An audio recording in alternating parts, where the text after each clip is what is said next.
Buen día para todos. Hoy quiero hablarles un poco de lo que fue mi vida como panadero. Mi historia en ese sentido comienza por allá en la década de los 60.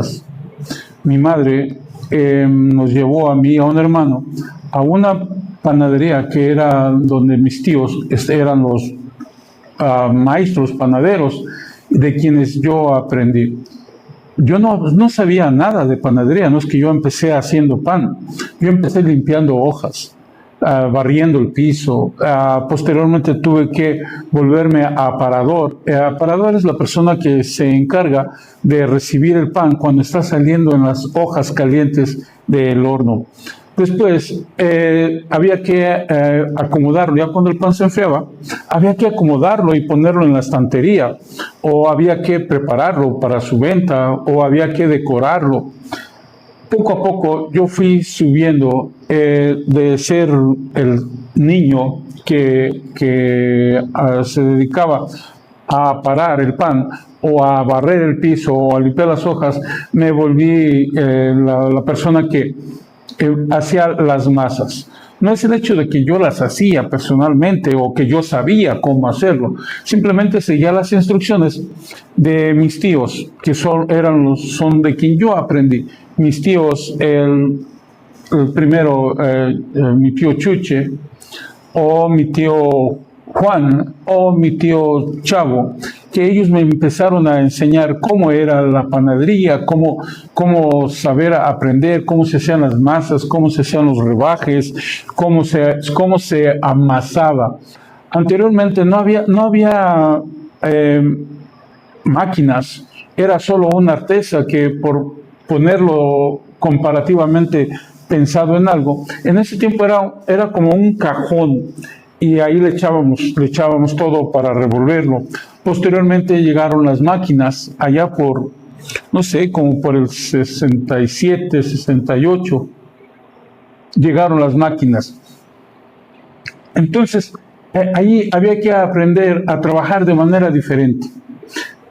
Anteriormente se hacía todo a mano en las mesas, se tenía que quemar las masas con las manos, pero cuando llegaron las máquinas, pues ya no, se bajó un poco la presión física del trabajo, ya que dos máquinas que había para toda la panadería hacían el trabajo de la mayoría de las cosas, o al menos aminoraban la carga física. Ya para ese momento yo ya sabía yo no solo revolver, sino hacer panes, ya empezaba yo a trabajar. Nosotros éramos reposteros, los llamados reposteros. Hacíamos jitomates, pastelillos, un montón de panecitos de la gastronomía mexicana o de la panadería mexicana de ese tiempo. Pero necesitábamos algo más, o yo necesitaba algo más.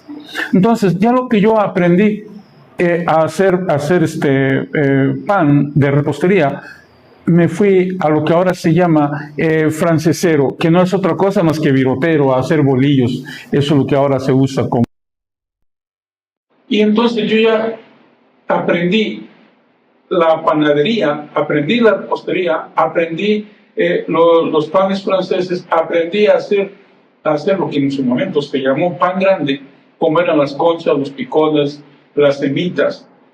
Y a inicios de 1972, por ahí, nace una superpanadería en México. Esta superpanadería ya no se llama igual, Panadería San Francisco. Panadería San Francisco era lo más avanzado de la región en el área de Zaguayo y sus alrededores, en muchos lados. En esta nueva panadería se empezó a hacer, por ejemplo, cosas que eran increíbles en el sentido de que no las creíamos. Cuando yo era trabajador de las panificadoras de los Tanaya, pues a mí nos enseñaron que haciendo virotes o los franceseros hacíamos 8 o 10 bultos de harina entre 4 o 5 gentes. Cuando inició Panificadora San Francisco, entre 4 y 5 gentes se hacían hasta 40 bultos de harina. Cuando a nosotros nos platicaban de eso, nosotros decíamos, están locos, no hay forma de que se hagan 50 bultos de harina. Pero eso era al inicio. se llegaron a hacer hasta 150 bultos en la noche.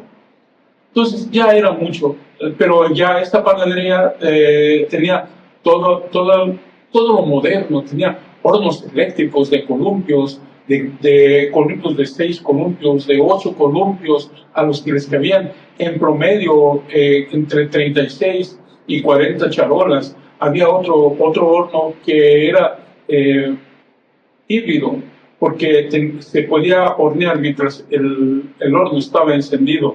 Y ese horno híbrido era algo entre la tecnología y lo tradicional antiguo. Entonces, pues yo comencé a trabajar ahí y aprendí muchas cosas, me desarrollé o aprendí a moverme, por decirlo de alguna manera, a hacer cosas que antes no sabía hacer. Con el tiempo, pues dejé de trabajar ahí y un día me invitaron a trabajar a un lugar que se llama Panificadora de Mendoza, en Jiquilpan, Michoacán. Un día regresando de la plaza, donde estamos en ese tiempo, resultó que pasamos por casa de la abuela, íbamos un compadre mío y yo, y nos dicen, oiga, vinieron a buscarlos de Jiquilpan, y ya nos dijeron cómo se llamaba, quién era, y fuimos. O más bien fui yo, y ya cuando yo llegué allá, me presenté con el dueño de la panadería. El señor se apellidaba Mendoza, pero yo no recuerdo el nombre. Y me preguntó qué buscaba. Le dije, es que fueron a buscarnos a Zaguayo, pero mi compañero no pudo venir, pero vine yo a ver para qué podemos servir. Hay que decir que para este tiempo yo tenía entre 12 y 13 años.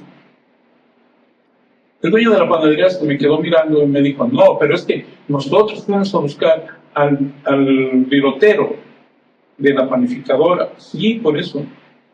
Yo soy la persona a quien fueron a buscar. Y se me quedó mirando y no creía que yo era lo que a él le habían dicho.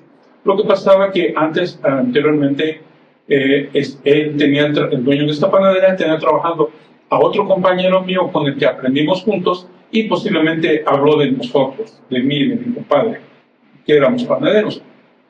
Y bueno, me dijo que no me podía dar trabajo porque pues yo era básicamente un niño.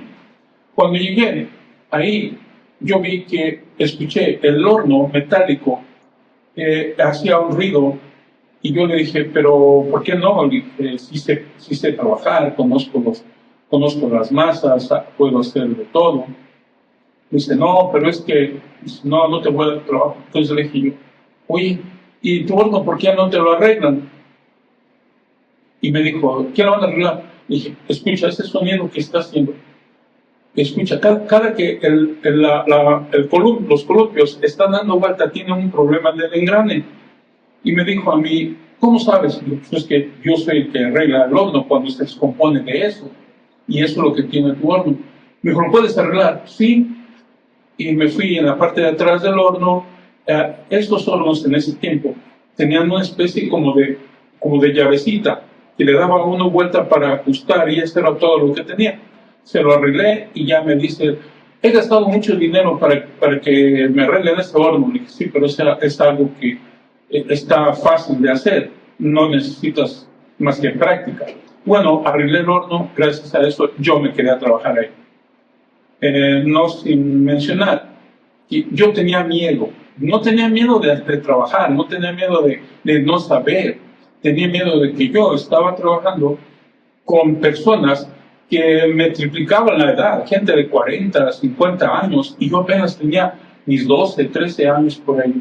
Entonces, me daba miedo que trabajábamos en la noche, y yo decía, ¿y si se enojan? La panadería era una panadería fantasmagórica, es decir, tenía cuartos y cuartos y cuartos entre un amasijo y otro, había que ir por lugares muy oscuros, y tenía lo tradicional de las panaderías mexicanas, que eran bastante fantasmagóricas. Y bueno, yo estuve mucho tiempo trabajando ahí hasta que me decidí estudiar trabajo social, pero seguía trabajando en las panaderías. Yo trabajaba en la noche, cuando me tocaban las clases de la mañana yo iba a trabajar en la noche o en la tarde, o viceversa, cuando me tocaban en la tarde, las clases, yo me iba a trabajar en la mañana, o a media madrugada. De modo tal que no dejé. Y así estuve y aprendí muchas cosas de la panadería, conocí a muchos panaderos, por mencionar algunos, perdón. Recuerdo a Luis Terquiolis, que era buenísimo en lo que hacía. Recuerdo a